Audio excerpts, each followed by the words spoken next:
जय जिनेन्द्र सभी को।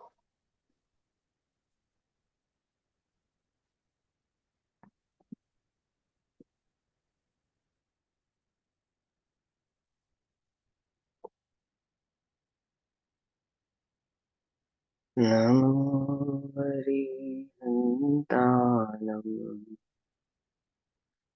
नमो सिद्धानं नमो आयर्यानं नमो वज्रायानं नमो लोये सवसाहोनं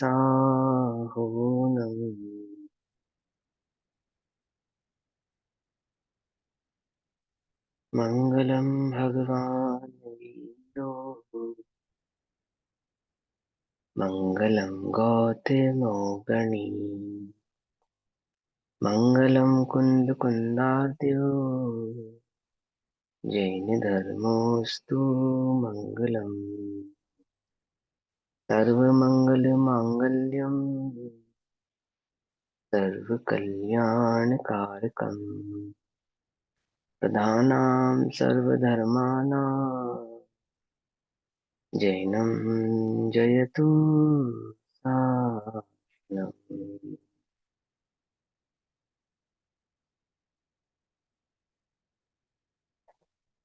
सर्वव्यापीकचिद्रूप स्वरूपाय परात्मने उपलब्धि प्रसिद्धाय ज्ञानानंदात्मने नमः।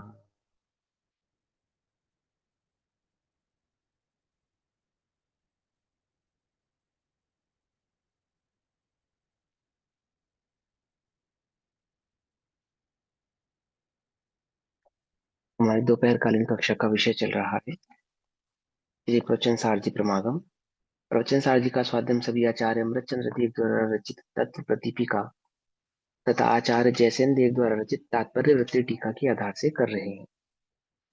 केवल ज्ञान के स्वरूप की चर्चा चल रही है और गाथा नंबर 43 107 नंबर का पेज भाव चल रहा है कि सदमस्तों के या जगत के संसारी जीवों के जो भी कार्य होता है वो कर्म के उदय के आधार से होता है, परंतु राग देश और मिथ्यात्व सहित होने के कारण वे औदायिकी भाव बंध के कारण होते हैं। समझ नहीं बात। केवल ज्ञान के स्वरूप में औदायिक रूप से होने वाले परिणमन से बंध होता है, क्योंकि वो राग द्वेष मोह मिथ्यात्व सहित होता है। ये भाव बतला रहे हैं बीच में। क्यों? क्योंकि केवल ज्ञानियों के होने वाली कुछ क्रियाएं हैं जिसके संदर्भ में शिष्य को ये प्रश्न है कि केवल ज्ञानियों को भी बंध होता है उनके द्वारा होने वाली उन क्रियाओं में। तो उसका निराकरण करने के लिए पहले ही ये बतलाते हैं कि सबसे पहले बंध के स्वरूप को समझो, और कहते हैं कि जानना बंध का कारण नहीं है। केवल ज्ञानी लोकालोक को जानते हैं, यहाँ जानते हैं। बोले जानने से बंध नहीं होता, तो बोले योग से तो बंध होता है। मिथ्यात अवरति कषाय प्रमाद और योग। योग से तो आश्रव होता है ना, बंध होता है ना। बंध के स्वरूपों में योग का नाम आता तो है। यहाँ बिल्कुल बात सही है, योग से बंध होता है। परंतु किस योग से बंध होता है? कि जो योग की प्रवृत्ति मिथ्यात्व मोह राग द्वेष सहित होती है ना, मोह राग द्वेष सहित होती है, उस योग की प्रवृत्ति में बंध होता है। और जो योगों का परिणमन मोह राग द्वेष रहित होता है, ऐसे परिणमन में आश्रव या बंध होता नहीं है। आश्रव तो होता परंतु बंध होता नहीं। वह भाव समझा रहे। 107 नंबर का पेज है, 43 नंबर की गाथा। उदय गदा कम मनसा जिणवर वस से हिमने दीर्णा भणिया ते सुविमोण रत्तो दुट्ठो वा बंद मणु भवदी उदय प्राप्त कर्मांश नियम से संसारी को कहे गए।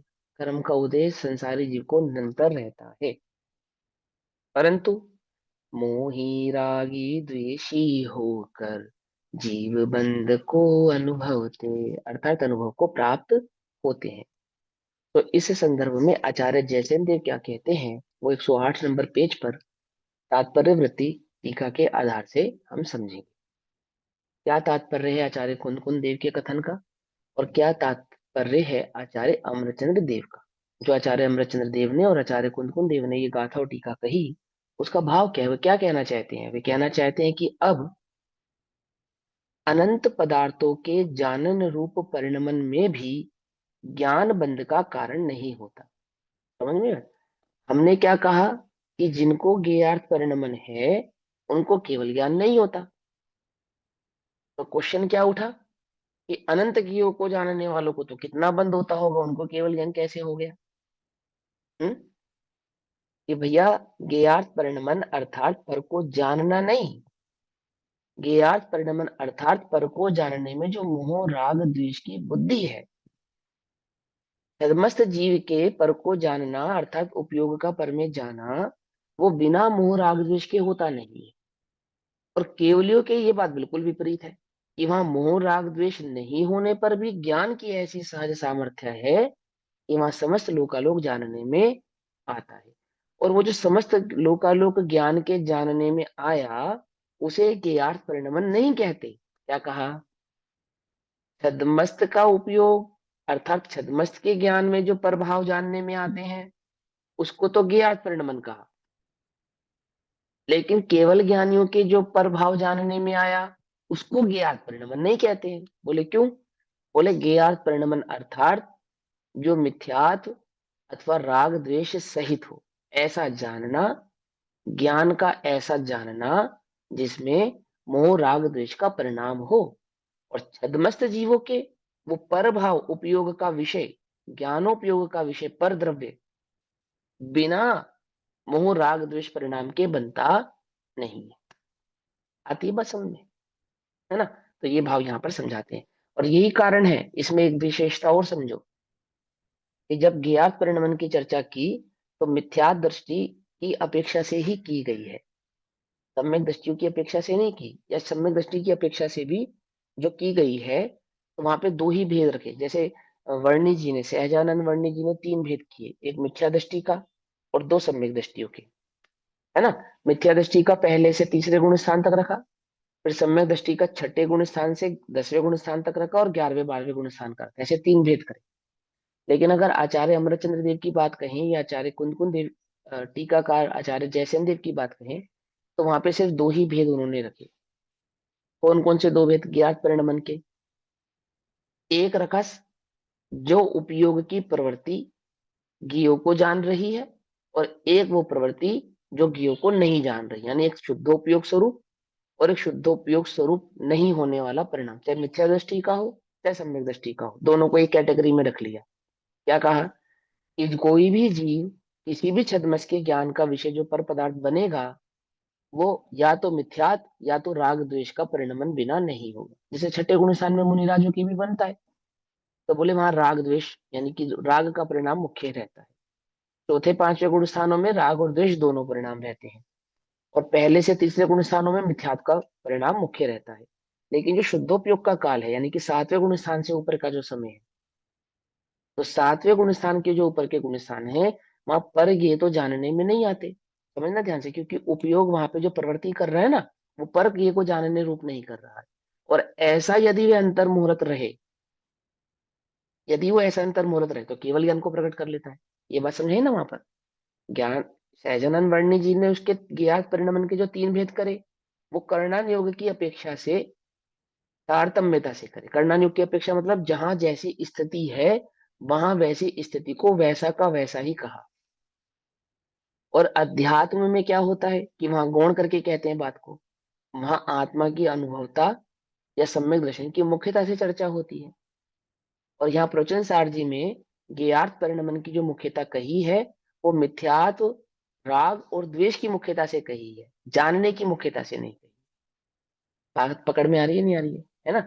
तो जो शुद्धोपयोग का काल है, सातवें गुण स्थान से लेकर ऊपर के गुण स्थानों का जो काल है, वहां क्या है? वहां तो शुद्धोपयोग का ही परिणमन मात्र है। और उस शुद्धोपयोग के परिणमन में क्या हो रहा है कि वहां पर का जानना नहीं हो रहा है। और ऐसा पर का नहीं जानना अंतर मुहूर्त तक एज इट इज बना रहे, तो क्या हो जाएगा कि केवल ज्ञान प्रकट हो जाएगा। और केवल ज्ञान का स्वरूप कैसा है कि वह लोकालोक को जानेगा, परंतु लोकालोक को जानने से तो बंद होता नहीं है। तो आपने हमें निचली भूमिका में क्यों कहा था कि लो पर को मत जानो? आप तो कह रहे थे कि पर को जानेगा, एक एक करके ऐसे जानेगा तो कभी केवल ज्ञान प्रकट नहीं होगा। आप तो हमें मना कर रहे थे, क्योंकि छद्मस्त जीवों को जो ज्ञात परिणमन होता है अर्थात पर का जानना होता है, वो मिथ्यात्व राग और द्वेष के बिना होता नहीं। आती है बात समझ में? है ना? अब वही भाव यहाँ कहते हैं आचार्य जयसेन उसको स्पष्ट करके समझाते हैं कि सुनो भाई, ज्ञान एक को जाने चाहे लोकालोक को जाने, जानना बंध का कारण नहीं है। यदि जानना बंध का कारण होता तो आत्मा का जो गे बनता ना, जो स्वगे, तो वह स्वगे भी जानने पर बंद होता है। बस समझ में? और फिर केवलियों को अनंत बंद होता। सर्वाधिक बंद करने वाले केवली, केवलियों में अर्यंत और सिद्ध दोनों को लेना। जब हम यहाँ पर केवल ज्ञान की चर्चा कर रहे हैं तो केवल ज्ञान की अपेक्षा से तो अर्यंत और सिद्ध दोनों की चर्चा कर रहे हैं। ठीक, कहीं कहीं पे अर्यंत की मुख्यता से भी कथन करेंगे और कहीं कहीं पे सिद्धों की मुख्यता से भी कथन करेंगे। केवली कहकर सिर्फ अर्यंतों की बात चल रही है ऐसा नहीं।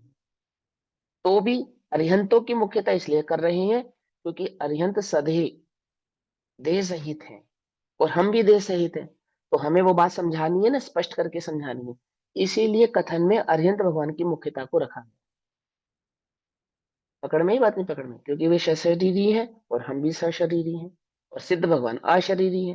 तो अशरीरी भगवान तो गौण रूप से है वहां पर, क्योंकि कुछ नियम ऐसे भी आएंगे ना जो अशरीरी सिद्ध भगवान पर लागू नहीं होंगे, जैसे गमनागमन क्रिया का 44 नंबर की गाथा में आने वाला है। ठीक, तो देखो क्या कहते हैं। अब अनंत पदार्थों के जानन रूप परिणमन में भी ज्ञान बंध का कारण नहीं होता है। जब अनंत को जानने से बंध नहीं होता तो थोड़ा जानने से बंद हो जाएगा? बोलो, नहीं होगा। सीधी सी बात है। अनंत को जानने से बंद नहीं होता तो थोड़ा जानने से क्यों बंद होने लगा? क्योंकि जानना बंध का कारण नहीं है। यदि स्वभाव ही बंध का कारण हो जाए तो फिर विभाव किसको कहेंगे? है ना? फिर तो जानने का अभाव करे तो निर्बंध कहलाए। फिर सांख्य मती या बौद्ध मतियों की बात सत्य हो जाएगी, क्योंकि वे ऐसे ही मानते हैं नहीं जानना ये मुक्ति है, जानना ये बंध है ना? तो जानना तो बंध का कारण नहीं है, तो फिर क्या है?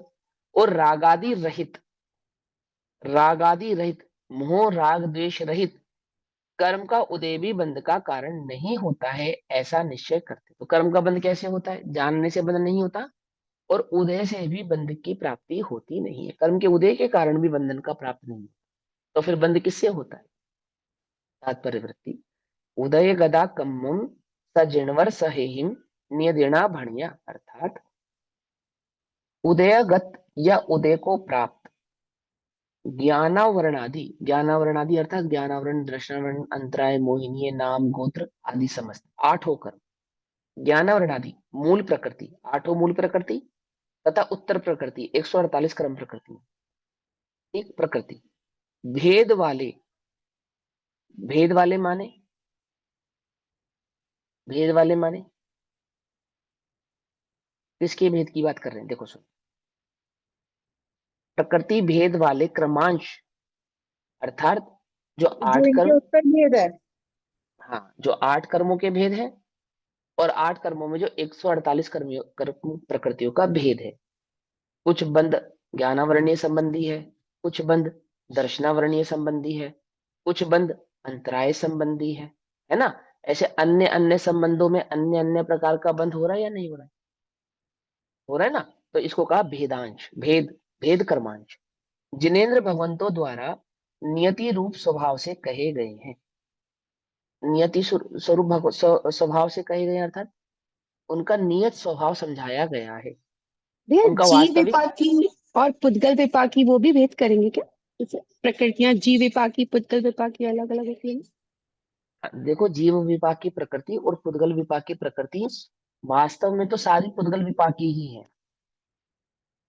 लेकिन कुछ कर्म प्रकृतियां जैसे जो जीव के साथ डायरेक्ट संबंध रखती है, जैसे ज्ञानावरण, दर्शनावरण, और कुछ साता साता जो देह संबंधी होती है उनको पुद्गल कहते हैं। तो आपको समझाने के लिए कहते हैं, ठीक है नहीं? समझ में बात? आठों जी। कर्म की जो प्रकृतियां हैं वो तो 8 के 8 कर्म किसके हैं? जीव के हैं, पुद्गल के हैं? जी जी जी। पुद्गल के हैं। समझे ना? उनको जीव का उपचार से कहा जाता है। ऐसे वहां पे जीव विपाकी और पुद्गल विपाकी भी उपचरित कथन है। और सारे भाव इसके अंदर आ गए हैं, सारे भेद इसके अंदर समाहित हो गए, चाहे उनको पुद्गल विपाकी विपाकी कहो, चाहे आप उनको जीव विपाकी कहो। जैसे फॉर एग्जाम्पल, मेरा रंग काला है, तो काला रंग पुद्गल विपाकी प्रकृति है, सिंपल, जीव विपाकी नहीं है। और ये बंध का कारण है क्या, कि काले लोगों को ज्यादा बंध होता होगा, गोरों को कम बंध होता है, ऐसा तो नहीं है ना। फिर बेचारे पारसनाथ का क्या होता है? ऐसे ही माना जाता ना कि वो तो सावरे थे, सावलिया पारसनाथ, है ना। ऐसा तो नहीं है ना। कैसा है, ये वो समझाएंगे, देखो कैसा है कि भगवंतों द्वारा नियति रूप स्वभाव से कहे गए हैं, किंतु मतलब उनका उदय आता है, उदय आधार से कर्म प्रकृति खिलती है, जिसके कारण जीव को परिणाम होता है, उसकी क्रियाएं होती हैं, आदि आदि, ऐसा उसका स्वभाव समझाया गया भगवान ने। किंतु अपने शुभ अशुभ फल को देकर चले जाते हैं। जब वे कर्म के उदय आते हैं, अपने स्वकाल में उदय में आते हैं, और आकर अपना जो फल होता है शुभ रूप अथवा शुभ रूप, उस शुभ अशुभ फल को देते हैं और चले जाते हैं। कौन? आठों ही कर्म, एक भी कर्म को यहाँ पे अभी छोड़ा नहीं। दर्शना मोहिनी भी, वास्तव में तो मोहिनी कर्म भी बंध का कारण नहीं है। तो कौन बंध का कारण है? कि जीव का स्वयं का अज्ञान, अपना निजी मोह, भाव मोह। वो जो अज्ञान है ना, वो मोहिनी के कारण हो रहा है, ऐसा नहीं। ऐसा समझेंगे यहाँ पर। किसकी मुख्यता से कथन चल रहा है यहाँ पर? यहाँ पर चल रहा है संघी पंचेंद्रिय जीव की मुख्यता से कथन। असंगी जीवों के तो कर्म के ही उदय हैं, और वही उसी के आधार से वो आगे आगे बढ़ते से एक इंद्रिय आदि जीव है। अब वो एक इंद्रिय आदि जीव क्या करेंगे जो दो इंद्रिय में आ जाए? क्या करेंगे? वास्तव में तो वो कर्म के उदय के आधार से ही परिणमन है। कर्णान युग में कहा जाएगा कि किसी भी जीव को निरंतर क्या नहीं होता, कि किसी भी जीव को निरंतर पाप आश्रम नहीं होता, पाप और पुण्य के भेद से एक अंतर मुहूर्त मात्र के गैप से होता रहता है। देखो एक बात समझाओ, निगोद में जाने का कारण क्या है? जीव निगोद जाता है ना, तो निगोद में जाने का कारण क्या है, बोलो ना। मिथ्यात्व। मिथ्यात्व। तो एक इंद्रिय जीव कौन सा सम्यक का उपाय कर रहा है कि जो वो दो इंद्रिय में आ गया? एक इंद्रिय जीव ऐसा कौन सा सम्यक ज्ञान का उपाय कर रहा है? वहां मिथ्यात्व का ही उदय आ रहा है, और मिथ्यात्व रूप से ही पड़ा है। कोई सम्यक ज्ञान का उपाय तो वो कर नहीं रहा, ना सम्यक ज्ञान की प्राप्ति का उपाय कर पा रहा है। मिथ्यात्व का ही उदय है, और मिथ्या दृष्टि वो है ही, और कितना घोर मिथ्या दृष्टि है। तो फिर उसने ऐसा क्या उपाय किया कि वो दो इंद्रिय में आ गया? सोचने वाली बात है ना। यदि मिथ्यात्व कर्म का उदय मात्र मिथ्यात्व के ही बंध का कारण होता, क्योंकि वे मिथ्यात्व के उदय स्वरूप होकर निरंतर मिथ्यात्व का ही बंध कर रहा है, तो कौन से कर्म के उदय का कारण पाकर वो दो इंद्रिय में आ गया? क्योंकि एक इंद्रिय में तो वो मिथ्यात्व करके ही गया था। मेरी बात समझ में आ रही है ना? एक व्यक्ति अपराध कर जेल चला गया, चलो जी, अब जेल में जाकर भी वो अपराध ही कर रहा है, सुधर नहीं रहा है, तो कब छूटेगा? कभी छूटेगा? नहीं छूटेगा ना। तो कोई जीव मिथ्यात्व के कारण एक इंद्रिय पर्याय में चला गया, और फिर वहां एक इंद्रिय पर्याय में सम्यक का कौन सा उपाय उसने किया कि वो दो इंद्रिय में आ गया? कोई उपाय किया? नहीं किया ना। तो उसको तो एक इंद्रिय पर्याय से कभी बाहर ही नहीं आना चाहिए था, फिर बाहर क्यों आ गया वो? क्या सिद्ध होता है इससे? कि कर्म का उदय कर्म के बंध का कारण नहीं है, ये सिद्ध होता है। समझना ध्यान से। जीव की मान्यता, जीव का भाव कर्म उसके बंध का कारण है। और फिर भाव कर्मों के संदर्भ में कर्णान्यु क्या कहता है? कि किसी भी जीव को निरंतर क्या नहीं होता, एक जैसे कर्म का आश्रव होता नहीं, फ्लक्चुएशन होती है उसके अंदर। पाप और पुण्य, पाप और पुण्य, पाप और पुण्य की फ्लक्चुएशन होती है। और उस फ्लक्चुएशन के कारण उस एक इंद्रिय आदि जीव को भी निरंतर पाप का आश्रव ना होकर पाप पुण्य, पाप पुण्य, पाप पुण्य के भेद से आश्रव होता है। और वो पाप पुण्य के भेद में जब पुण्य भेद अधिक होता है पाप से, तब कदाचित ऐसी स्थिति बनती है कि वो एक इंद्रिय आदि पर्यायों को छोड़कर दो इंद्रिय आदि पर्यायों में आ जाता है ना। ऐसे उत्तर देते हैं ना। लेकिन विचार करने वाली बात है कि वहां ऐसा वह कुछ कर नहीं रहा है, वो एक सहज स्वतंत्र परिणमन है। एक सहज स्वतंत्र, क्योंकि अनादिकाल की पर्याय जब निश्चित है, अनंत काल तक पर्याय सुनिश्चित है, तो वहां कौन सा विशेष पुरुषार्थ करके वो बाहर आ जाने वाला है? समझना बहुत ध्यान से। तो भी यहाँ पर यह हाँ समझा रहे भैया हैं। जी, भैया जी, ये हाँ एकेंद्रीय जीव के लिए जो वहां है कि वो मिथ्यात का परिणाम होता है या पाप का परिणाम होता है या नहीं निकलता, तो एक कौन सी वहां परिणाम चलते रहते हैं उस जीव के पुण्य पाप के, कि जो उसके लिए वहां से निकलने देते हैं, या निकल आता है या नहीं निकल पाता, इस परिणाम वहां तो समझ में नहीं आ रही ये बात। हाँ, ये बात समझने के लिए केवल ज्ञान का स्वरूप समझना पड़ेगा, क्योंकि एक इंद्रिय के परिणामों को तो केवल ज्ञानी ही जानते हैं। और वहां पे एक इंद्रिय जीव के परिणामों के कारण उसको ऐसा हो रहा है, ऐसा कोई कथन नहीं है वहां पर। समझे? जहां ये भाव समझाया ना कर्णन योग में, एक इंद्रिय के आप एक इंद्रिय के कौन से परिणामों को परिणाम मानोगे, ये समझाओ। मन है क्या उसके पास? सोचने समझने की कोई शक्ति, इतना अवकाश है कि वो परिणाम बदले? उतने एक श्वास में तो 18 बार का जन्म मरण हो गया उसका। उसकी उसके स्वभाव को समझो, वस्तु स्वरूप को समझोगे तो कर्णानुयोग समझ में आएगा। कर्णानुयोग का कथन समझ में आएगा, का भाव समझ में आएगा। उस द्रव्यानुयोग संबंधी वस्तु स्वरूप को गौण कर दोगे ना, तो कर्णानुयोग का कुछ भी भाव समझ में नहीं आएगा। और कर्णानुयोग को नहीं समझोगे तो वस्तु स्वरूप की बातें समझ में नहीं आएंगी। वहां वस्तु स्वरूप किस अपेक्षा से, कौन सी सापेक्षता से क्या बात कही जा रही है, वो बात समझ में नहीं आएगी। दोनों कथन है ना एक दूसरे की तारतम्यता को बतलाने वाले, वो भाव समझाते हैं। देखो क्या कहते हैं कि रागादि परिणाम किसकी अपेक्षा से कह रहे हैं यहाँ पे, संघी पंचेंद्रिय पर्याय वाले जीव की मुख्यता से कथन चल रहा है। इतना भाव आपको समझ में आना चाहिए। क्या कहते हैं? रागादि परिणाम से रहित होते हुए बंध को नहीं करते हैं। कौन? वे जो 8 कर्म और 148 प्रकृतियां हैं, वे अपना शुभाशुभ फल देकर चले जाते हैं। और रागादि परिणाम से रहित होते हुए, अर्थात जब तक जीव अज्ञान भाव रूप अथवा राग द्वेष भाव रूप परिणमित नहीं हो, तब तक वे बंध को प्राप्त नहीं होते। अन्यथा उदय में आए गए कर्म वापस बंध को प्राप्त कब तक नहीं होते? जब तक जीव स्वयं अज्ञान राग द्वेष रूप परिणमित नहीं हो। समय सार जी में भी स्पष्ट कहा, द्रव्य कर्मों का कर्ता जीव नहीं है, परंतु अपने अज्ञान का कर्ता जीव स्वयं है। मिथ्यात्व कर्म के उदय के कारण जीव मिथ्या दृष्टि नहीं है, अपने स्वरूप को नहीं जानता इसलिए मिथ्या दृष्टि है। स्पष्ट कहा है ना वहां पे, समझना ध्यान से। जीव मिथ्यात्व का करता नहीं है, राग द्वेष का करता नहीं है, ये लिखा ना। करता है या नहीं है?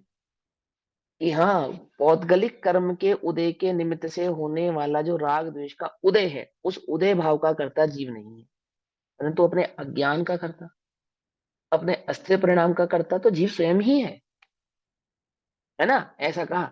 और ऐसा करता होने पर भी वह उसका स्वभाव नहीं है, ऐसा भी समझाया। विभाव स्वभाव है, राग द्वेष जीव का स्वभाव है। कौन सा स्वभाव है? विभाव स्वभाव। विभाव स्वभाव का कर्ता कौन है? ये विभाव स्वभाव का कर्ता वह जीव स्वयं है। तो आप इस कर्तापने वाले विभाव स्वभाव को विभाव क्यों कहते हो? क्योंकि इसका अभाव करने की सामर्थ्य उस जीव के पास है। जिस स्वभाव का अभाव किया जा सके उस स्वभाव को विभाव कहते हैं, मालूम है ना। और जिस स्वभाव का अभाव करने की ना आवश्यकता है और ना कभी होता है, उसे स्वभाव कहते हैं। ऐसे यहां समझाते हैं। तो फिर जीव किस प्रकार बंध को करता है? जब कर्म के उदय के कारण जीव बंध को प्राप्त नहीं होता है, तो फिर किस कारण से बंध को प्राप्त होता है? ऐसा पूछने पर कहते हैं, उन कर्मांशों के उदय में आए होने पर भी, जब कर्म का उदय आया हो उस समय भी मोह राग द्वेष से भिन्न निज शुद्धात्म तत्व की भावना से रहित होता हुआ। निज शुद्धात्म तत्व की भावना का अर्थ क्या है? आत्मा का चिंतन, आत्मा का विकल्प नहीं, आत्मानुभूति। आचार्य जयसेन देव की ऐसी ही शैली है। वो निज शुद्धात्मा की भावना कहते हैं, तो वहां कहने का तात्पर्य उनका आत्मानुभव शुद्धोपयोग है, ना कि ऐसा कि हम तो शुद्धात्मा की भावना भा रहे हैं, हमें आश्रम नहीं होगा, ऐसा नहीं। ऐसी श्रद्धा वाली नहीं। भावना की बात नहीं है। श्रद्धा नहीं, चारित्र गुण की पर्याय लेंगे यहाँ पे, अनुभूति की बात की। समझे? श्रद्धान की अपेक्षा नहीं, मात्र आत्मा का श्रद्धान हो तो भी आश्रम होता है। समझे? अनुभूति स्वरूप हो तो आश्रम नहीं होता है, एकमात्र अनुभव के काल में नहीं होता, ऐसा कह रहे हैं ये। ठीक है। निज शुद्धात्मा की भावना, शुद्धात्म तत्व की भावना, इसका अर्थ क्या है? शुद्धात्म तत्व की भावना का अर्थ है अनुभूति। आत्मानुभूति। हाँ, शुद्धोपयोग। ठीक है ना। हमको क्या लगे कि हम भी निज शुद्धात्मा की भावना भा रहे हैं, तो हमें आश्रम नहीं हो रहा है। ऐसे नहीं, भावना भाने का तात्पर्य ये नहीं कि आत्मा का चिंतन, आत्मा के विकल्प, आत्मा का विचार या तत्वों का चिंतन या भेद विज्ञान का चिंतन वो कह रहे हो, ऐसा ऐसा नहीं कह रहे हैं वो, है ना। जयसेन आचार्य की शैली ही ऐसी है। वो शुद्धोपयोग को क्या कहते हैं, निज शुद्धात्म तत्व के भावना, ऐसा कहते हैं वो। तो क्या कहते हैं, आय होने पर भी, कर्म का उदय आय होने पर भी, अभी कर्म का उदय है तुमको या नहीं है ना। गजब की बात है, हम पाप कर्म के उदय को तो कर्म का उदय मानते हैं, पुण्य कर्म के उदय को कर्म का उदय ही नहीं मानते। क्या कहा, असाता का उदय हो तो वह मेरे कर्म का उदय ऐसा स्वीकारते हैं, और साता के उदय को तुम कर्म का उदय ही नहीं स्वीकारते, है ऐसा नहीं। अगर हम तुमसे पूछे कि बोलो अभी तुम्हारे कर्म का उदय है, तो बात ही नहीं होता, अगर कोई असाता ना हो तो, कि मेरे किसी कर्म, कोई कर्म का उदय है ना। क्या है ये, मिथ्यात्व है। कैसा मिथ्यात्व है, कर्म संबंधी मिथ्यात्व, कर्म के स्वरूप को नहीं जानने वाला मिथ्यात्व। पकड़ में ही बात, बहुत बहुत निचली भूमिका का, ऐसा लगता ही नहीं है। कोई असाता ना हो, कोई असाता किसी भी संदर्भ में, तो कभी भी अंतरंग में ये भाषित नहीं होगा ये सब कर्म का उदय है। लेकिन असाता का उदय हो तो क्या चिंतन करता है, कि कर्म का उदय है, कर्म का उदय है, ऐसा करता है या नहीं करता है। क्या कहते हैं, उदय आने पर भी मोह राग द्वेष से भिन्न, जिस जिस परिणति में, जिस भावना में ना मोह है, ना राग है, ना द्वेष है, ऐसा मोह राग द्वेष से भिन्न निज, पर नहीं निज अर्यंतों की आत्मा का चिंतन कर रहा है तो नहीं बनेगी बात, गुरुदेव का चिंतन करे तो नहीं बनेगी बात, क्या कहा, आचार्यों का चिंतन करे तो नहीं बनेगी बात, निज शुद्ध आत्म तत्व की भावना से रहित होता हुआ, अर्थात शुद्धोपयोगी नहीं होता हुआ, अपने निज चैतन्य ज्ञायक भाव में स्थिरता को प्राप्त नहीं होता हुआ, जो विशेष रूप से मूढ़, जो विशेष रूप से या तो मिथ्या दृष्टि है, या तो रागी है, या तो द्वेषी है, मूढ़, रक्त अथवा दुष्ट होता है। अर्थात जो मिथ्यात्व रूप परिणमन करता है, राग रूप परिणमन करता है और द्वेष रूप परिणमन करता है। जिस समय जीव शुद्धोपयोगी नहीं होता है, उस समय या तो वह मिथ्यात्व रूप, या तो राग रूप, या तो द्वेष रूप परिणमन करता है। छठे गुण स्थान में राग रूप, चौथे पांचवे आदि गुण स्थानों में राग द्वेष रूप, और पहले से तीसरे गुण स्थान में द्वेष रूप, ओ मिथ्यात्व रूप क्या करता है, परिणमन करता है। सिंपल। तो क्या होता है, वह केवल ज्ञान आदि अनंत गुणों की प्रकटता लक्षण वाले मोक्ष से भिन्न, जिसका लक्षण तो है केवल ज्ञान आदि गुणों को प्रकट करना, ऐसे लक्षण से भिन्न, केवल ज्ञान आदि गुणों को प्रकट करने का लक्षण किसका बतलाया था, जल्दी जल्दी बताओ फटाफट। केवल ज्ञान आदि कहाँ से प्रकट होते हैं, शुद्धोपयोग का फल। हाँ शुद्धोपयोग। शुद्धोपयोग का फल है ना, अनंत ज्ञान अनंत सुख शुद्धोपयोग का फल है ना। तो उस शुद्धोपयोग के लक्षण से तो भिन्न कौन सा लक्षण है, मोह राग द्वेष का लक्षण वो शुद्धोपयोग के लक्षण से भिन्न है। सिंपल। आ गई बात समझ में। जो पहले पढ़ा उसको भूलो मत, नहीं तो उसको भूलोगे तो आगे की बात कैसे समझ में आएगी। ठीक है ना। तो क्या कहते हैं कि मूढ़ रक्त अथवा दुष्ट है, और मूढ़ रक्त अथवा दुष्ट है मतलब क्या, कि वह केवल ज्ञान आदि अनंत गुणों की प्रकटता लक्षण वाले मोक्ष से भिन्न प्रकृति स्थिति अनुभाग तथा प्रदेश के भेद वाले बंध का अनुभव करता है। क्या होता है, ऐसे जीव को बंध की प्राप्ति होती है, और वह बंध कैसा होता है, कि चार प्रकार से बंधता है। किसको बंध कहते हैं, जो स्थिति अनुभाग प्रदेश और प्रकृति के साथ बंध हो तो उसको बंध कहते हैं। ऐसा स्पष्ट कहा उन्होंने, क्यों कहा मालूम, मालूम नहीं मालूम, क्योंकि अरिहंतों के जब आश्रम होता है योग के कारण, तो उसमें प्रदेश होते हैं। समझ में ये बात, नहीं समझ में, और प्रकृति भी होती है, परंतु स्थिति और अनुभाग नहीं होते। आती बात समझ में। स्थिति और अनुभाग कब होते हैं, जब मिथ्यात्व राग द्वेष रूप सहित परिणमन होता है, तब फिर स्थिति और अनुभाग भी होते हैं। स्थिति लेकिन अनुभाग जब प्रदेश होते हैं, प्रदेश हाँ, होते हैं तो किस प्रकार से होते हैं, ये बात नहीं समझ में आ रही। केवल ही भगवान को बंध होता है हाँ, या प्रदेश। कर्मों के प्रदेश होते हैं ना, जो हाँ कर्मों के जिस जाति के जो प्रदेश होते हैं, योग संबंधी जो प्रदेशों का आश्रय हाँ होता है ना, तो वो योग संबंधी जी। प्रदेश वहां पर होते हैं। बस इतनी सी बात, करणान योग से विशेष तो जान लेना। अब वो जब प्रकृति प्रदेश स्थिति अनुभाग समझाएंगे तो आप कौन से कर्म का किस प्रकार से कौन से प्रदेशों का आश्रयवादी हुआ सब समझेंगे। ठीक है ना। फिर भी वहां पे ठीक। साता साता संबंधी कर्म है, और जितना भी आश्रम है वो सारा पौद्गलिक है और पौद्गल संबंधी देह संबंधी ही है। इतना समझ लो आप। हाँ, ईर्या पथाश्रव है ना। ये या पद आश्रम है, इसलिए वो सारा का सारा पौद्गल शरीर संबंधी होता है। ठीक। और उसका कारण कौन होता है? उसका कारण योग होते हैं। और योग से होने वाले आश्रमों के कौन कौन से भेद हैं? आपने मोक्ष मार्ग प्रकाशक जी के तीसरे अधिकार में पढ़ा भी प्रकृति होगा। प्रदेश और स्थिति अनुभाग कषाय से होता हाँ, हाँ, प्रकृति प्रदेश स्थिति अनुभाग, स्थिति और अनुभाग इसके बंधने में कषाय की मुख्यता है। प्रकृति और प्रदेश इसके बंधने में योग की मुख्यता है। पकड़ में ही बात नहीं पकड़ में, है ना ऐसा। तो क्या कहते हैं? मोक्ष से भिन्न प्रकृति स्थिति अनुभाग तथा प्रदेश। जब स्थिति और अनुभाग बनेंगे तो है। ये वाला प्रकृति पॉइंट प्रदेश नहीं के समझ बिना में नहीं आया बनेंगे।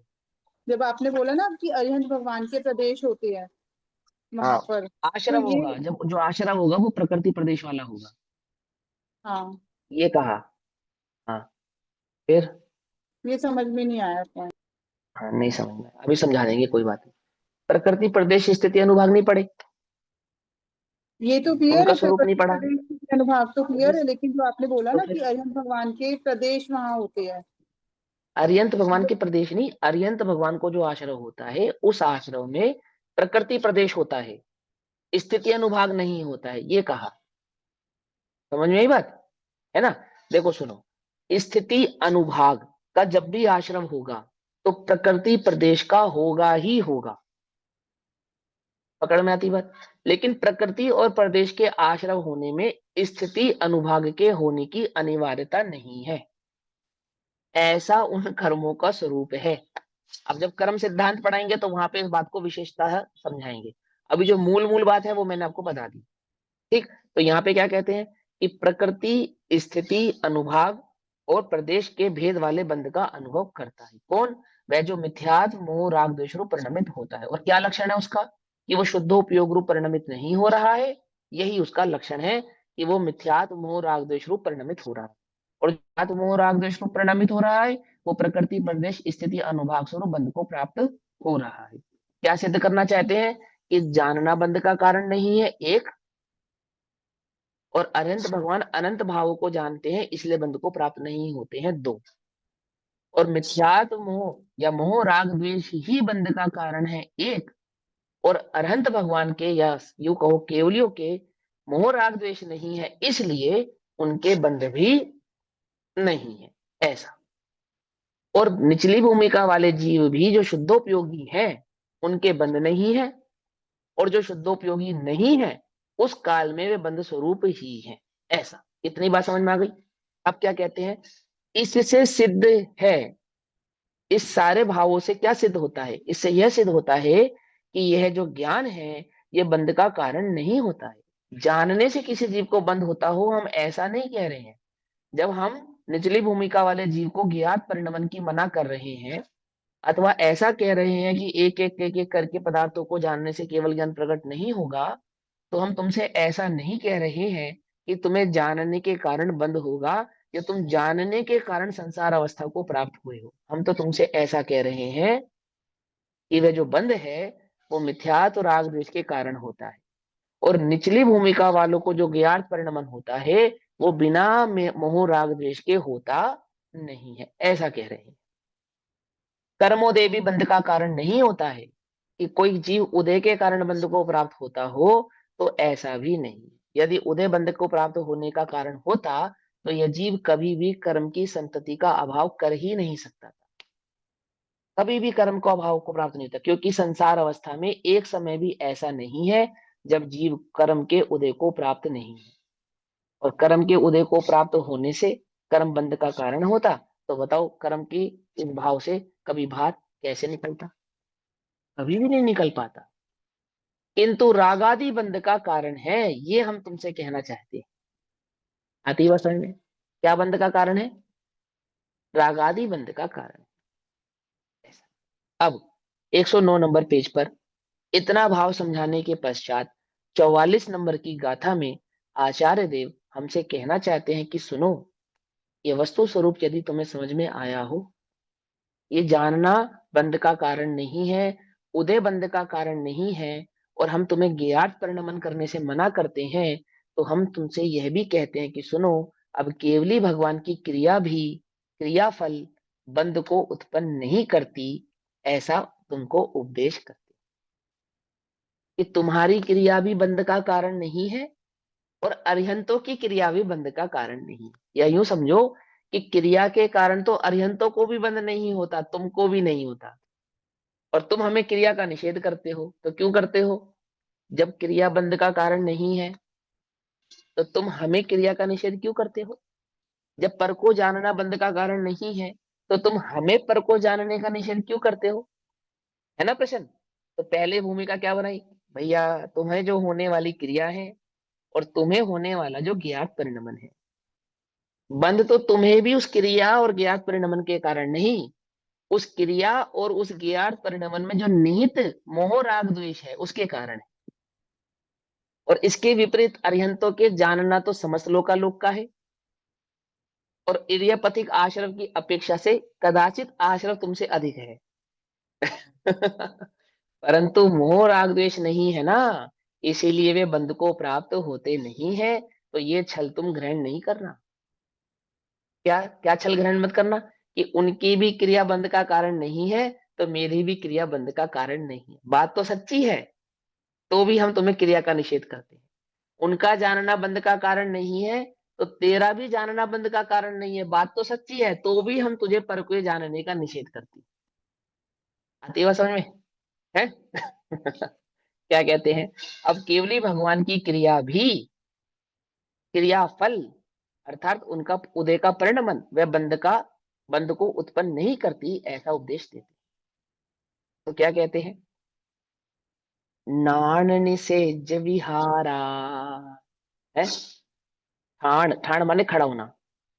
यह विधि ठाड़ो होए के प्रथम पढ़े सो पाठ। ठाड़ो होए के माने खड़े होकर, है ना? ठाण निसेज विहारा, आसन लेना और विहार करना।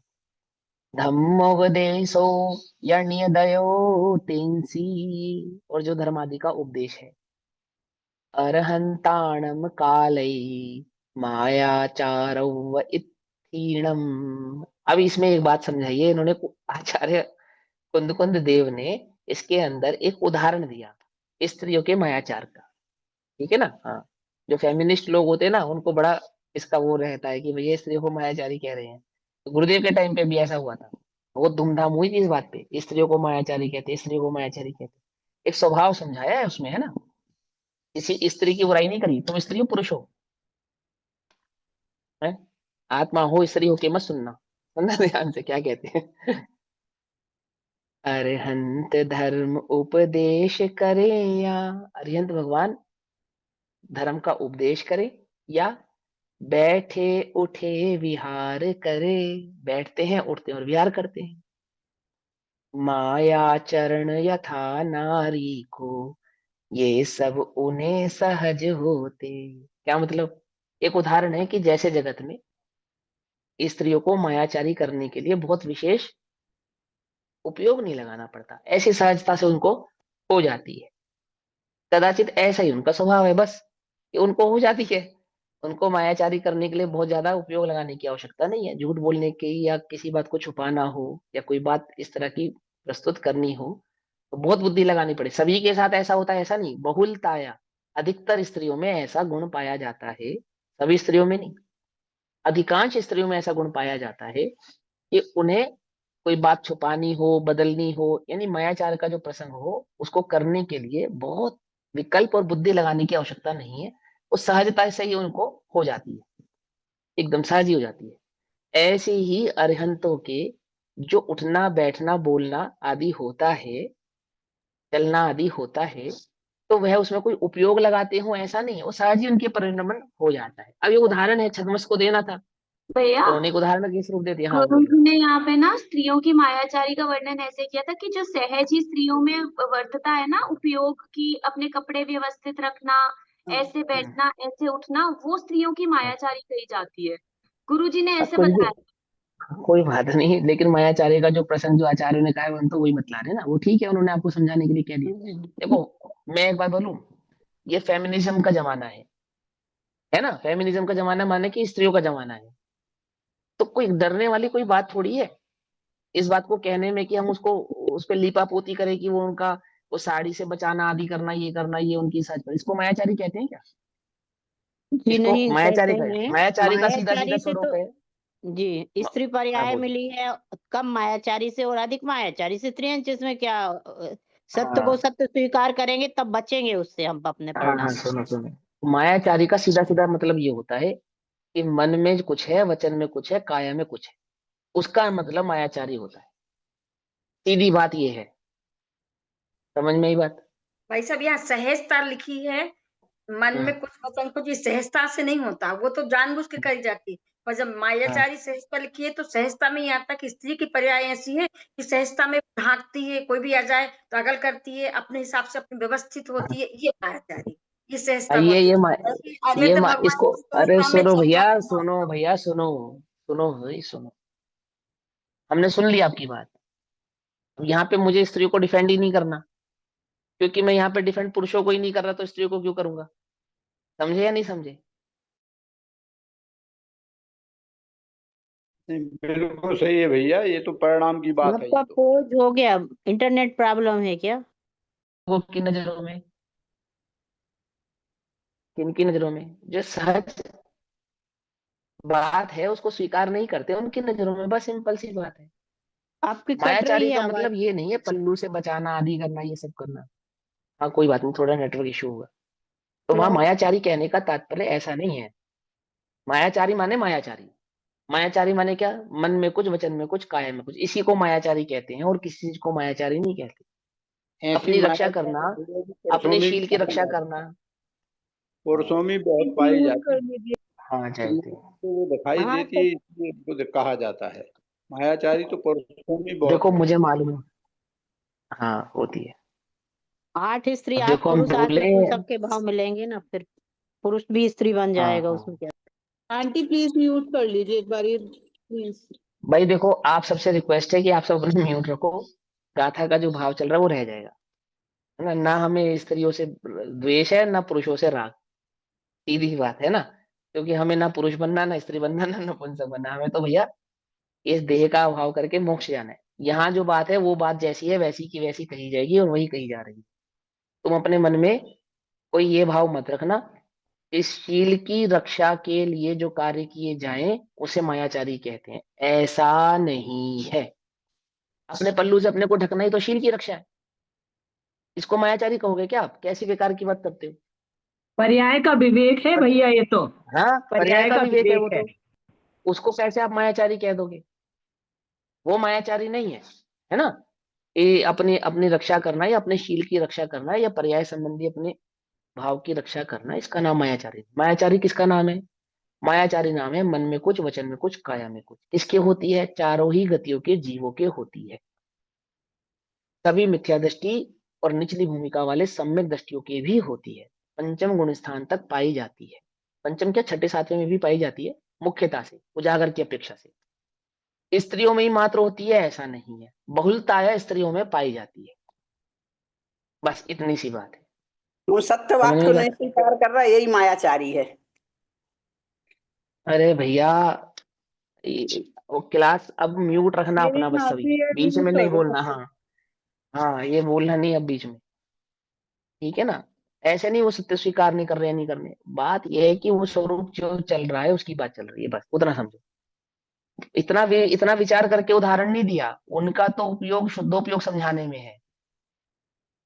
हमारा उपयोग यहाँ लग रहा है कि मायाचारी है या नहीं है इसको डिफेंड करने में। समझो, आचार्य देव, अभी इसी बात की वजह से आचार्य अमरचंद्र देव ने इसके अंदर बादलों का उदाहरण दे दिया। एक उदाहरण ऐड किया, बादल का उदाहरण, वो पढ़ेंगे हम। देखो क्या कहते हैं, सबसे पहले समझो, अनंत भगवान की जो क्रिया होती है वो सहज होती है। सहज होती है मतलब वो उसमें ज्यादा योग उपयोग लगाने की उनको आवश्यकता नहीं है, ज्यादा क्या लगाते ही नहीं। हाँ, कोई अपना योग उपयोग लगाते हो और कार्य होता हो, ऐसा नहीं है।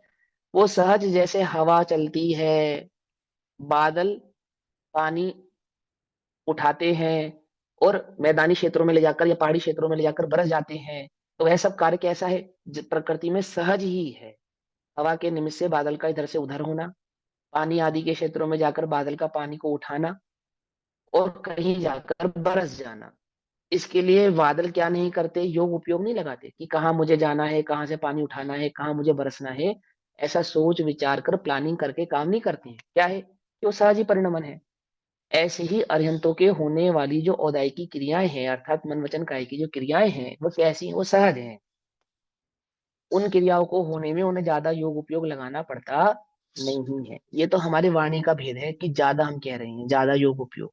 बात यह है कि कोई योग उपयोग लगाए बिना सहज ही उदय के आधार से ऐसा कार्य हो जाता है। फॉर एग्जाम्पल, आपके चेहरे पे किस स्थान पे कहाँ पे तिल होना चाहिए, कहाँ पे नहीं होना चाहिए, क्या आप इस बात को डिसाइड कर पाओगे, कर सकते हो? बोलो। बचपन में नहीं था, बड़े होते होते चेहरे के किसी कामुक स्थान पर तिल आ गया, हो जाता है ऐसा, हो जाता है ना। और फिर वो कुछ समय बाद चला गया, ऐसा भी होता है या नहीं होता?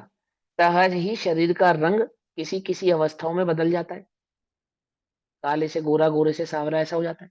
कितना योग उपयोग लगाने के कारण होता है वो? बोलो। सहज ही हो जाता है। ऐसी कितनी जगत में अवस्थाएं हैं, ऐसी जगत में कितनी क्रियाएं हैं जो सहज होती हैं। उनको करने में कोई विशेष प्रयत्न करना पड़ता हो, उपयोग लगाना पड़ता हो, बुद्धि लगानी पड़ती हो, प्लानिंग करनी पड़ती हो। कितने ही लाखों काम है जगत में जो ऐसे ही हो जाते हैं, सहज ही हो जाते हैं, किसी के किए द्वारा नहीं होते। करना चाहो तो नहीं होते और सहज ही हो जाते हैं। ऐसा है या नहीं है? मालूम है या नहीं मालूम? पीपल का पेड़ बोना चाहो तो लगा नहीं सकते, और तुम्हारी छत पर सीमेंट को चीरता हुआ कैसे उग जाता है? सहज ही उग जाता है, ऐसे इसका स्वरूप है। आती ना बात समझ में? जगत में ऐसे हजारों काम है, कोई एक काम थोड़ी है। उनमें से एक काम स्त्रियों का मायाचार भी है। क्यों कहा? उस काल में ये बात फेमस थी उदाहरण के तौर पे, तो उन्होंने ये बात कह दी, सिंपल है ना। तो क्या कहा, इतनी सी बात है। तो ये समझाना चाहते हैं कि उन अनंत भगवंतों के, हम तो तुम्हें क्रिया की सहजता बतला रहे हैं, स्त्रियों के प्रति द्वेष नहीं बतला रहे हैं। उन अरिहंत भगवंतों के उस समय, किस समय, जिस समय वे उठते हैं, बैठते हैं अथवा बोलते हैं या विहार करते हैं, उस समय खड़े रहना, बैठना और विहार और धर्मोपदेश स्त्रियों के मायाचार की भांति स्वाभाविक ही प्रयत्न बिना ही होते हैं। अर्थात उसमें बहुत प्रयत्न करना पड़ता हो ऐसा नहीं, बिना प्रयत्न के ही सहज ही हो जाते हैं। बस इतनी सी बात। क्या कहते हैं, जैसे आचार्य अमरचंद्र देव टीका करते हैं आचार्य कुंद कुंद देव की गाथा पर। वे कहते हैं कि जैसे स्त्रियों के प्रयत्न के बिना भी, अर्थात उन्हें मायाचारी के लिए कोई विशेष प्रयत्न करना हो, बुद्धि लगानी पड़ रही हो, बहुत पढ़ा लिखा होना जरूरी हो, बहुत ज्यादा जानकारी होना जरूरी हो, बहुत नॉलेज होना जरूरी हो, है ना। त्रिया चरित्र कहानी पढ़ी होगी आपने, पढ़ी या नहीं पढ़ी है? त्रिया चरित्र नहीं पढ़ी? आप कुछ भी कहो, उस पुस्तक में त्रिया चरित्र नाम की कहानी है, पढ़ लेना, है ना। और भी है, जैसे स्त्रियों के प्रयत्न के बिना भी उस प्रकार की योग्यता का सद्भाव होने से, इस प्रकार की योग्यता का सद्भाव होने से, सहज योग्यता का सद्भाव होने से, ठीक है ना। जैसे देखो, जैसे बल की बात आती है लोक में, बल तो किस में अधिक होता है? स्त्री और पुरुष के मुकाबले पुरुषों में अधिक होता है। तो ऐसा तो नहीं कि स्त्रियों में बल नहीं होता और पुरुष जितनी बलवान नहीं होती, कि कदाचित कुछ स्त्रियां पुरुष से भी अधिक बलवान होती हैं, लेकिन बल की चर्चा आती है तो वो पुरुषों के संदर्भ में चली जाती है। क्यों चली जाती है? क्योंकि अधिकतर पुरुषों में पाया जाता है। ऐसे मायाचार की चर्चा आई तो ऐसा तो नहीं कि पुरुषों में नहीं होता, होता है, अधिकतर स्त्रियों में होता है। बस इतनी सी बात है। त्रियंज भी कह सकते थे, लेकिन त्रियंजों का मायाचार तुम्हें समझ में नहीं आएगा ना, इसलिए वहां स्त्रियों की मुख्यता से बात कही। सद्भाव होने से स्वभाव भूत ही माया के ढक्कन से ढका हुआ व्यवहार वर्तता है। उनका व्यवहार कैसा है कि उनका व्यवहार मायाचार रूप वर्तता है। सहज ही, सभी स्त्रियों की अपेक्षा से नहीं कह रहे, इन्हीं स्त्रियों की मुख्यता से कह रहे हैं। उसी प्रकार केवली भगवान के प्रयत्न के बिना ही उस प्रकार की योग्यता का सद्भाव होने से, इस प्रकार की योग्यता का सद्भाव होने से, जैसी उस पर्याय की योग्यता है, उस पर्यायगत योग्यता का सद्भाव होने से खड़े रहना, बैठना, विहार और धर्म देखना स्वभाव भूत ही वर्तते हैं, स्वभाव से ही वर्तते हैं। और यह प्रयत्न के बिना ही विहार आदि का होना, बिना प्रयत्न के ही, प्रयत्न का मतलब क्या होता है कि जहां पर बुद्धि ना लगानी पड़े, जहां अपना उपयोग ना लगाना पड़े, इसको कहते हैं प्रयत्न के बिना ही। प्रयत्न के बिना ही बादल के दृष्टांत से, एक और उदाहरण दिया आचार्य अमरचंद्र देव ने, बादल के दृष्टांत से अविरुद्ध है।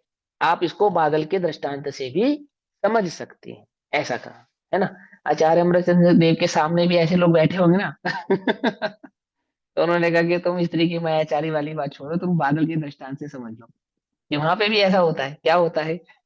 जैसे बादल के आकार रूप परिणमित पुद्गलों का गमन, स्थिरता, गर्जना और जलवृष्टि पुरुष प्रयत्न के बिना भी देखी जाती है। तो जगत में कोई निर्धारित करता है क्या कि कौन सा बादल तो गरजेगा और कौन सा बादल बरसेगा, और कौन सा बादल कहाँ जाके गरजेगा और कहाँ जाके बरसेगा? इसे कौन कौन निश्चित करता है? करता है क्या जगत में कोई इसे निश्चित की? कोई जगत में कोई भी, सहज ही है। बोले ऐसे ही सहज है बस बादल के परिणमन जैसा। इसका अरिहंतों का आहार विहार आदि ऐसा, ठीक है ना, इच्छा के बिना ही होता है। उसी प्रकार केवली भगवान के खड़े रहना इत्यादि अबुद्धि पूर्वक ही इच्छा के बिना ही देखा जाता है। ठीक, इसलिए यह स्थानादिक खड़े रहने, बैठने इत्यादि का व्यापार मोहोदय पूर्वक न होने से, मोह का उदय न होने से, है ना, क्रिया विशेष होने पर भी केवली भगवान के क्रियाफलभूत बंध के साधन नहीं होते। अर्थात इस प्रकार की क्रिया होने पर भी, ऐसा योग प्रवृत्ति होने पर भी, वह योग प्रवृत्ति उनके बंध का कारण नहीं होती है, ऐसा कहा। ठीक, क्योंकि क्या नहीं है वहां पर कि वहां पर जो उपयोग नहीं लगा है, अर्थात वहां पे मोह राग द्वेष रूप की परिणति नहीं है। यदि उपयोग पर में लगे तो पर में लगा हुआ उपयोग बिना मोह राग द्वेष रूप होता नहीं। और वहां उनका जो उपयोग कैसा है कि स्वभाव में स्थिर है। स्वभाव में स्थिर होने पर भी क्रिया तो हो रही है। बोले वह उदय की क्रिया है, उदय के आधार से होने वाली क्रिया है। 45 नंबर की गाथा में समझाएंगे वो कैसी नहीं है, वो मोह राग द्वेष आदि रूप वाली नहीं है, इसलिए वे बंध की कारण भी नहीं, सहज है। केवली भगवान के स्थान, आसन और विहार, यह काय योग संबंधी क्रियाएं तथा दिव्य धनी से निश्चय व्यवहार स्वरूप धर्म का उपदेश, वचन योग संबंधी क्रिया और आघाती कर्म के निमित्त से सहज ही होती, क्योंकि बंध में मूल कारण मोहिनी का निमित्त है, अन्य कर्मों का उदय नहीं। वर्तमान में भी जो बंध हो रहा है ना, बोलने के कारण नहीं हो रहा है, अभी विद्यमान जो मोह राग द्वेष है उसके कारण हो रहा है, समझे। इसमें उसमें केवली भगवान की किंचित मात्र इच्छा नहीं होती, क्योंकि जहां मोहिनी कर्म का सर्वदा क्षय हो गया है, वहां उनकी कार्यभूत इच्छा कहां से होगी। इस प्रकार इच्छा के बिना ही, मोह राग द्वेष के बिना ही होने से केवली भगवान के लिए वे क्रियाएं बंध का कारण नहीं होती है, समझे। अब इस गाथा के संदर्भ में दो कुतर्क उठे हैं, आपको मालूम। पहला कुतर्क दिया अन्य मतियों ने। क्या कुतर्क दिया न्याय शास्त्र में कि उन्होंने कहा जैसे जैनियों के भगवान बिना इच्छा के चलते हैं, उठते हैं, बैठते हैं और उपदेश करते हैं, ऐसे ही हमारे भगवान बिना इच्छा के ही संसार की रचना करते हैं। क्या आई समझ में? और दूसरा तर्क दिया श्वेतांबरों ने। उन्होंने क्या कहा कि जिस प्रकार बिना इच्छा के चलना, उठना, बैठना और उपदेश करना होता है, उसी प्रकार बिना इच्छा के आहार भी होता है। समझे या नहीं समझ में आई? दो बातें समझ में आई। क्या तर्क है कि जब बिना इच्छा के चलना हो सकता है, उठना हो सकता है, बैठना हो सकता है, उपदेश करना हो सकता है, तो आहार क्यों नहीं हो सकता? और अन्य मतियों ने क्या तर्क दिया कि जिस प्रकार बिना इच्छा के चलना हो सकता है, उठना हो सकता है, बैठना हो सकता है, उपदेश करना हो सकता है, तो संसार की रचना क्यों नहीं हो सकती? और बात सही है या नहीं है? है कि बात तो तर्क की अपेक्षा से तो सही है, पर क्या कमी है उस तर्क के अंदर? तर्क में कमी है। क्या कमी है? कि वस्तु स्वरूप को व्यवस्थित रूप से नहीं जानने वाले इस बात को नहीं समझते। क्या नहीं समझते? पहला, कि ईश्वर जगत की रचना करता है और बिना इच्छा के करता है, तो वह ईश्वर किसी से प्रसन्न और किसी से नाराज क्यों होता है? क्या वह भी बिना इच्छा के होता है? फिर वह ईश्वर किसी को अपनी शरणागति और किसी को अपनी शरणागति नहीं करता है, तो क्या वह भी बिना इच्छा के करता है? समझे? फिर वह ईश्वर किसी के बुलाने पर चला जाता है, किसी के नहीं बुलाने पर भी नहीं जाता है, आदि आदि जो क्रियाएं करता है, हाथी पुकारता है तो जाता है। ऐसे तो फिर सामस्त भाव करने वाला ईश्वर बिना इच्छा के ही करता होगा। किसी के बुलाने पे जाना, किसी को श्राप देना, किसी से भयभीत होना, किसी के साथ अन्य कार्य करना, आदि आदि, है ना? तो ये सब भी बिना इच्छा के करता है क्या? ऐसे तो फिर संसार में समस्त ही धर्म का लोप हो जाएगा, समस्त भावों का ही लोप हो जाएगा। संसारी भी जो कार्य करता है सो बिना इच्छा के करता है, ऐसे तो होगा। तो ऐसा नहीं है, पहली बात। और श्वेतांबर तर्क की अपेक्षा से समझो, है ना, कि वहां जो बिना इच्छा की क्रिया होती है और वहां बिना इच्छा के आहार होगा, तो बिना इच्छा के किए गए आहार में, आहार को करते समय क्या क्या पालन करना पड़ता है? भक्ष अभक्ष का, जीवादियों की रक्षा का, है ना, अन्य अन्य परिणामों का, और कितना आहार ग्रहण करना, कितना नहीं करना, इन सब भावों का, ये सब भी बिना इच्छा के होता है क्या? बात समझ में है या नहीं? कौन सा आहार ग्रहण करना, निर्दोष आहार ग्रहण करना, अंतराय आदि होना, क्योंकि अरिहंतों के गमन आदि में तो अंतराय होता नहीं है। अरिहंतों के गमनादि क्रियाओं में तो अंतराय होता नहीं है, और आहार आदि में होने वाला जो अंतराय है उसका ध्यान कौन रखेगा? आहार आदि में होने वाला जो विकल्प है कि क्या होना चाहिए, क्या नहीं होना चाहिए, आदि आदि, ये सब बिना उपयोग के प्रवर्तेगा, तो क्या होगा? वो तो दोषपूर्ण माना जाएगा। बात समझ में आ रही नहीं आ रही है? उपयोग कहीं है और कार्य हो रहा है, तो उस कार्य के होने में जो दोष आदि है, उसका दोष किसको लगेगा? क्योंकि अरहंतों के गमनादि होने में किसी जीव की हिंसा का घात होता नहीं है। वहां तो नियम है कि तरह से जीवों का घात तो इसलिए नहीं होता क्योंकि चार अंगुल ऊपर चलते हैं, है ना। और वहां देह आदि की ऐसी समर्थ है कि अन्य जीव, जो जीव कोई घात किए जा सकते हैं, वे घात अरहंत आदि के निमित्त से होते नहीं। आदि आदि वो सारे भेद हैं। तो वो सारा विस्तृत भाव से फिर वहां पे तर्क वितर्क करके पूरा समझाया कि तुम उस सहजता को ऐसी सहजता मत समझ लेना ओवरऑल।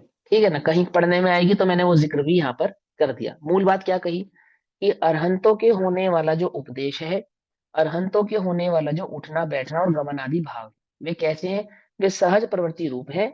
वह करने के लिए उनको योग उपयोग नहीं लगाना पड़ता, क्योंकि वह योग के उपयोग लगाए बिना ही कार्य होते हैं। इसलिए वे बंध के कारण नहीं है, क्योंकि योग उपयोग रूप प्रवृत्ति बिना मोह राग द्वेष के होती नहीं। समझ आई बात? तो कहा अंतिम में भावार्थ फिर से पढ़ता हूं। केवली भगवान के स्थान, आसन और विहार, यह काय योग संबंधी क्रियाएं, किस संबंधी क्रियाएं हैं? ये काय योग संबंधी क्रियाएं हैं। तथा दिव्य ध्वनि से नित्य व्यवहार स्वरूप धर्म का जो उपदेश होता है, वचन योग संबंधी जो क्रिया होती है, काय योग संबंधी क्रिया है उठना, बैठना, स्थिर होना और चलना, और वचन योग क्रिया है उपदेश आदि करना। अघाती कर्म के निमित्त से सहज ही होती है।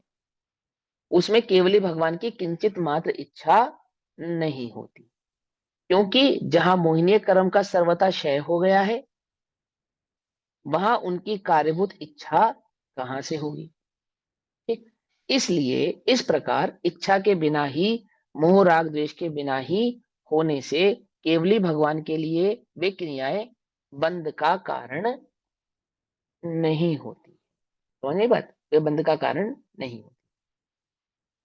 अब तात्पर्य वृत्ति में आचार्य जयसेन देव इस भाव को किस प्रकार से प्रस्तुत करते हैं वह है हम कल पढ़ेंगे, अभी समय हुआ। तब तक के लिए सभी को जय जिनेन्द्र। ओम नमः सिद्धेभ्य। निज निधि निज में बताए।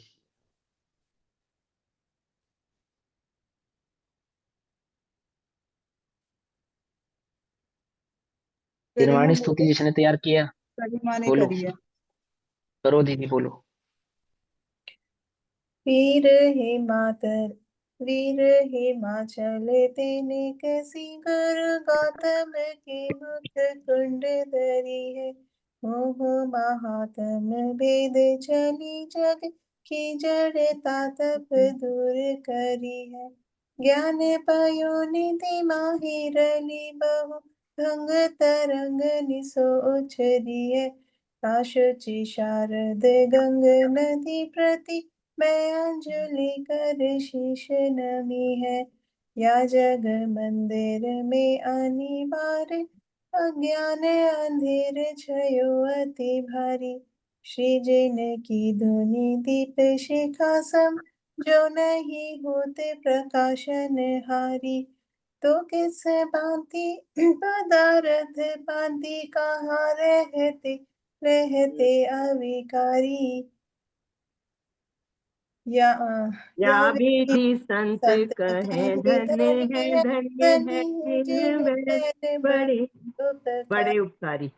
द्वादशांग में जिनवाणी माता की जय।